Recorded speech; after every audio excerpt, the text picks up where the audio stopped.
हमारी आज की कहानी एक छोटे से बच्चे के बारे में है जिसका नाम था बिंक। वो अपने मम्मा पापा के साथ शिकागो के काफी बड़े से घर में रहता था। उसकी फैमिली काफी ज्यादा रिच थी और उसकी जिंदगी भी काफी आराम से भरी हुई थी। उसकी नानी उसका पूरा दिन ध्यान रखती थी और उससे उसकी फेवरेट किताब से उसकी मनपसंद कहानियां सुनाया करती थी। बेबी बिंक की सबसे फेवरेट बुक थी बेबी स्टे आउट। दरअसल इस किताब में एक छोटा सा बच्चा शहर में गुम हो जाता है और पूरा दिन शहर में काफी सारी जगह जाता है। क्योंकि बिंक को बोलना नहीं आता था तो वो इस किताब को बूबू कहता था। बिंक की नानी उसे रोज यही कहानी सुनाया करती थी। बिंक के पापा काफी बिजी रहा करते थे और बिंक की मॉम चाहती थी कि उसकी बेबी की तस्वीर अच्छे से न्यूज़पेपर में आ जाए, जिसके लिए उन्होंने फोटोग्राफर्स को बुलाया था जो कि बस आने ही वाले थे। पर उन फोटोग्राफर्स को कुछ गुंडे किडनैप कर लेते हैं। वहीं बिंक के पापा काम के लिए निकल पड़ते हैं और ये तीनों गुंडे डिसाइड करते हैं कि फोटोग्राफर की जगह ले लेंगे और बिंक को किडनैप कर लेंगे। बिंक की मॉम काफी ज्यादा एक्साइटेड होती है। बिंक को काफी अच्छे से तैयार किया जाता है और इसी दौरान वो गुंडे भी वहाँ पर आ जाते हैं। इतना अच्छा शानदार घर देख के वो काफी ज्यादा खुश हो जाते हैं। उन्हें लगता है कि उनकी किस्मत में काफी सारे पैसे आने वाले हैं। वो घर की बेल बजाते हैं और उन्हें अंदर बुलाया जाता है। फाइनली उनकी मुलाकात बिंक से होती है और उसे जल्दी से फोटोज के लिए बिठा दिया जाता है। वहीं दूसरी तरफ एक गुंडा जल्दी से गाड़ी को निकालता है। इसी बीच बिंक की मॉम से कहा जाता है कि उन्हें बेबी के साथ अकेले में टाइम चाहिए। बिंक की मॉम को ऐसा करना सही नहीं लगता,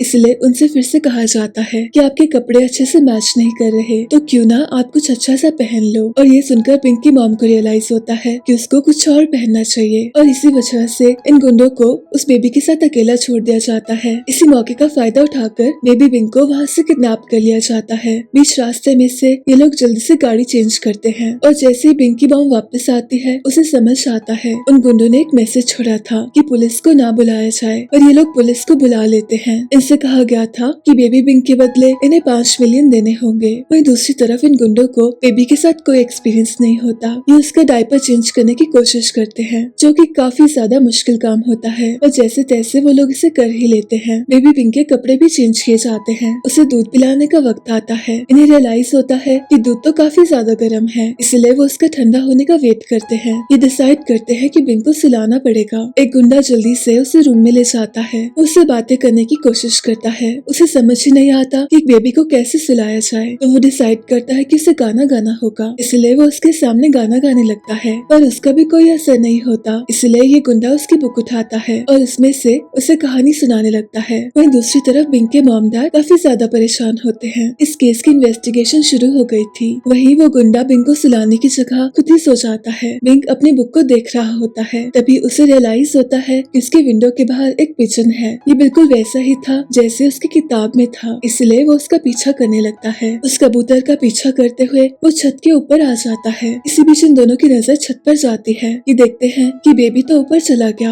इन दोनों को अपने पार्टनर पर काफी गुस्सा आता है। ये तीनों जल्दी से बेबी का पीछा करते हैं। ये ऊपर जाकर देखते हैं तो बेबी बिंक एक बिल्डिंग से दूसरी में चला गया था और उसी बिल्डिंग से होकर वो किसी के अपार्टमेंट में चला गया था। वही ये तीनों जंप करने की कोशिश करते हैं, पर उनमें से एक गुंडा नीचे गिर जाता है और उसे काफी ज्यादा चोट आती है। वही बिंक एक औरत के अपार्टमेंट में होता है। उस औरत का पार्सल आता है। इसी बीच बिंक भी वहाँ से निकल जाता है और वो उन गुंडों के सामने से होता हुआ एक बस में चला जाता है। दरअसल वो सारी चीजें उस बुक के हिसाब से कर रहा था। उस बुक में भी बेबी सबसे पहले बस में जाता है। इन तीनों की नजर जैसे ही बिंक पर जाती है ये उसका पीछा करते हैं और इसी बीच बिंक एक औरत की टोकरी में घुस जाता है। उस औरत को रियलाइज नहीं होता, बस जैसे ही रुकती है वो औरत वहाँ से निकल जाती है और ये गुंडे उस ड्राइवर को पूछते हैं कि क्या उन्होंने एक बेबी को देखा। ये सुनकर ड्राइवर उनकी शिकायत कर देता है क्योंकि पूरे शहर में खबर थी कि काफी अमीर कपल का बेबी गायब हो गया है। इसी बीच इन तीनों की नजर बेबी पर जाती है और उस औरत को लगता है कि उसके साथ छेड़खानी कर रहे हैं, इसलिए वो उन तीनों की काफी पिटाई करती है। और इसी बीच पिंक वहाँ से भी निकल जाता है। वो जाता है सीधा एक शॉपिंग मॉल में। अंदर जाते एक नानी को लगता है कि बेबी प्ले एरिया से भाग गया है, इसलिए वो उसको अपने साथ ले जाती है। वो उसे कहती है अपनी मम्मा को शॉपिंग करने दो, तब तक तुम्हें यहाँ पर रहना होगा। पर बिंक उसकी सुनने वालों में से नहीं था। वो जल्दी से एक और बेबी के साथ वहाँ से निकल जाता है। इसी बीच सब तरफ न्यूज में दिखा रहे थे कि कैसे एक बेबी को किडनैप कर लिया गया है और इसी शॉपिंग मॉल के बाहर एक रिपोर्टर इस न्यूज को रिपोर्ट कर रही थी। पर उसे क्या पता था कि बेबी उसी के सामने है। इसी बीच बेबी की नजर एक टैक्सी पर जाती है। उसे याद आता है कि उसकी बुक में भी ऐसी ही टैक्सी थी। इसी बीच बिंक की एक झलक टीवी पर आ जाती है और इन तीनों को बेबी का पता चल जाता है। ये देखते हैं कि वो तो टैक्सी में निकल गया है। उन्हें ये जानकर काफी अजीब लगता है क्योंकि वो बेबी इनके हाथ में ही नहीं आ रहा था। वहीं बिंग के मॉम डैड काफी परेशान होते हैं। इसी बीच एक खबर आती है कि किसी ने उसके बेबी को देखा है। ये सब लोग जल्दी से उसके पास जाते हैं। दरअसल इस इंसान को बस पैसे चाहिए थे, इसलिए वो उन्हें झूठी खबर देता है। वो कहता है सामने एक औरत के पास उनका बेबी है, पर जब ये चेक करते हैं तो ये बेबी उसी औरत का होता है। वो औरत बिंग की मॉम से कहती है कि मैं आशा करती हूँ कि आपको आपका बेबी जल्दी से मिल जाए। मैं अच्छे से समझ सकती हूँ कि कैसा लगता है जब कोई आपके बच्चे को आपसे ले जाए। वो बिंग के पापा से कहती है कि मैं जानती हूँ कि भगवान आपके बेबी को जरूर देख रहा होगा, देखना वो आपको जल्दी ही मिल जाएगा। इसी बीच बिंग उस टैक्सी से बाहर आ जाता है। उसकी नजर एक जू पर जाती है। उसे याद आता है कि उसके बुक में भी ऐसा ही जू था, इसलिए वो सड़क को क्रॉस कर लेता है। ये तीनों भी उसको देख लेते हैं और उसका पीछा करते हैं। इसी बीच शेख काफी गहरे से गड्ढे में गिर जाते हैं। इनके साथ बस बुरा ही हो रहा था कि तभी इनकी नजर जाती है एक निशान पर। ये बिंग के हाथ और पैर के निशान थे। ये तीनों उसका पीछा करते हैं और ये देखते हैं कि बिंग एक पिंजरे के अंदर है और वो एक गोरिल्ला के पास था। उसे बेबी काफी पसंद आ गया था और वो उसके साथ अपने फ्रूट्स को शेयर कर रहा था। इसी बीच ये तीनों बेबी को ले जाने की कोशिश करते हैं, पर वो गोरिल्ला ऐसा करने नहीं देता। ये 3 बार कोशिश करते हैं, पर तीनों ही बार इनकी कोशिश एकदम नाकाम रहती है। इन्हें समझ आ गया था इस गोरिल्ला के पिंजरे से इस बेबी को कोई नहीं निकाल सकता। ये अपनी हार को एक्सेप्ट कर लेते हैं और तभी बिंग वहाँ से निकल के बाहर की ओर चला जाता है। वो सीधा एक पार्क में जाता है जहाँ पर काफी सारे बच्चे होते हैं। बिंग की मॉम उसके लिए काफी परेशान थी। वो अपने पति से कहती है कि मैं तो बस इतना चाहती थी कि मेरे बेटे की तस्वीर न्यूज़पेपर में आ जाए, पर ऐसे बिल्कुल नहीं। उसे किसी ने किडनैप क्यों कर लिया। इसी बीच ये तीनों बिंग तक पहुँच जाते हैं। उन्हें ऐसा लगता है कि बेबी इनके हाथ में बस आ ही गया। उसे पकड़कर ये काफी ज्यादा खुश होते हैं, पर इसी बीच वहाँ से पुलिस गुजर रही थी। दरअसल इन्होंने अपनी गाड़ी को बीच रास्ते में रोक दिया था, इसलिए पुलिस इनके पास आती है और बेबी को इन्होंने एक कोट के नीचे छुपा दिया था। ये पुलिस वाले इनसे बातें करने लगते हैं और ये तीनों उन्हें उलझा कर रखते हैं। इसी बीच बिंग के हाथों में एक लाइटर आता है और वो लाइटर को ऑन कर देता है। अब उस लाइटर की वजह से इसे काफी दर्द होती है, पर वो चिल्ला भी नहीं सकता था, क्योंकि अगर वो वैसा करता तो बेबी उनके सामने आ जाता। इसलिए उसे उस दर्द को सहन करना पड़ता है। वो जल्दी से अपने पार्टनर्स को कहता है कि गाड़ी को हटा दिया जाए। इसलिए ये दोनों पुलिस वाले को लेके वहाँ से चले जाते हैं और पुलिस के जाते ही बिंग भी निकल जाता है। इस गुंडे को उसके जाने की परवाह नहीं होती, क्योंकि वो खुद काफी ज्यादा तकलीफ में होता है। ये सब मिलकर उस आग को बुझा देते हैं। इन्हें उस बेबी पर काफी गुस्सा आता है। वो बिंग की मॉम उसके रूम में जाती है। वो देखती है उसकी नानी भी काफी परेशान थी। वो सारा काम छोड़ के काफी सैड थी। वो कहती है मुझे माफ कर दो, मुझे काम पर ध्यान देना चाहिए। पर बिंग की मॉम उससे कहती है कि तुम्हें सैड होने का हक है, क्योंकि मुझसे ज्यादा तुम उसका ध्यान रखती हो। मैं आशा करती हूँ कि हमारा बिंग हमारे पास जल्दी से आ जाए। वहीं दूसरी तरफ बिंग की नजर एक कंस्ट्रक्शन साइट पर जाती है। उसकी बुक के हिसाब से बेबी का अगला स्टेप यही था।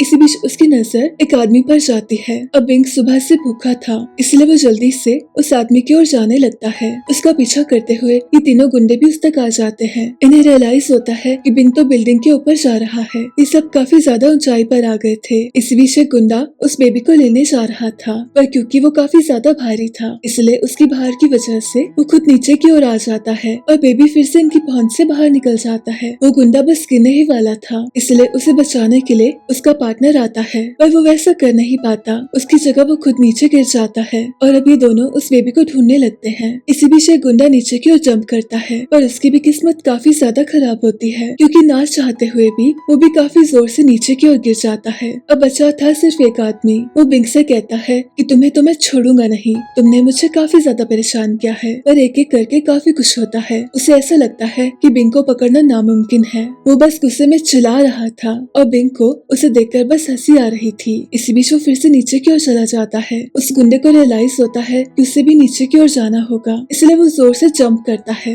पर तभी 5 बज जाते हैं और सब लोग अपने काम को बंद करके वहाँ से निकलना शुरू करते हैं। इस बीच बिंग भी जमीन पर आ जाता है और वो कंस्ट्रक्शन साइट से सीधा बाहर चला जाता है। अब इन तीनों का हाल काफी ज्यादा बुरा था। वहीं डिटेक्टिव बताता है कि काफी सारी जगहों से एक बेबी की खबर आ रही है। पहले किसी ने उसे बस में देखा, फिर शॉपिंग मॉल में और फिर टैक्सी में देखा। तभी बिंग की नानी को रियलाइज होता है कि वो सारी चीजें उस किताब के हिसाब से कर रहा है, इसलिए उसे पता था कि अब बेबी कहाँ जाने वाला है। दरअसल एक बिल्डिंग थी जहाँ पर रिटायर्ड आर्मी वाले रहते थे और बिंग सीधा उनके पास जाता है। उसे देखकर इन सबको काफी अच्छा लगता है। ये सब उसके लिए गाना गाते हैं। इसी बीच बिंग के मम्मा पापा उसे मिलने आते हैं। फाइनली उनका बेबी उनके सामने था। ये देखकर बिंग की मॉम को काफी अच्छा लगता है। वो बेबी से कहती है कि मैं तुम्हें कभी अकेला नहीं छोड़ूंगी। इसके बाद ये वापस घर की ओर जा रहे थे थे तभी बिंग की नजर एक बिल्डिंग पर जाती है। वो जोर जोर से बुबू कहना शुरू करता है। बिंग की मॉम नानी से पूछती है कि इसकी बुक कहाँ पर है। उसकी नानी कहती है पता नहीं। तभी इन्हें रियलाइज होता है कि शायद बिंग की बुक वहाँ पर है, इसलिए सब उस बिल्डिंग के पास जाते हैं। अभी तीनों गुंडे उसी बिल्डिंग में रहते थे। ये डिसाइड कर रहे थे कि आगे से किडनैप नहीं करेंगे किसी को, बस छोटी मोटी चोरी ही करेंगे। इसी बीच बाहर से आवाज आती है कि तुम्हें चारों ओर से पुलिस ने घेर लिया है और तुम्हारे लिए अच्छा होगा कि जल्दी से बेबी की बुक को वापस कर दो। ये तीनों बाहर की ओर देखते हैं तो पुलिस ने इन्हें घेर लिया था। ये जल्दी से बुक को नीचे की ओर फेंकते हैं और फाइनली बिंग की बुक उसको वापस मिल जाती है। ये पूरा दिन इन तीनों का सबसे गंदा दिन था। वह बेबी बिंग का सबसे अच्छा दिन था और शाम को वो वापस अपने घर आ गया था। इसी के साथ इस कहानी का अंत होता है। मेरी आपसे फिर से मुलाकात होगी एक और नई कहानी के साथ।